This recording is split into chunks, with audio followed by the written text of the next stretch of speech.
Hello guys, আসসালামু আলাইকুম। গতকালকে এই নতুন মেশিনটা আমরা কিনে নিয়ে আসলাম চায়না ইম্পোর্টারের কাছ থেকে। আগে ছিল তিনটা, এখন আবার বর্তমানে এটা নিয়ে আসলাম, একদম ব্র্যান্ড নিউ।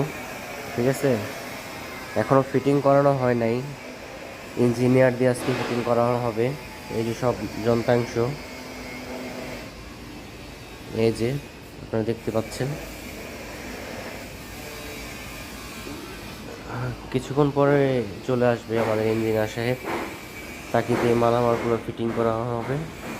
ঠিক আছে, এটা নিয়ে মোট চারটা মেশিন হলো আমাদের, লেজার কাটিং মেশিন। ঠিক আছে, দেখুন পুরা ইনটেক, কালকে কার্টন ভাঙা হয়েছে। এই যে একটা আগের, এগুলাও নতুন কিনা হয়েছে।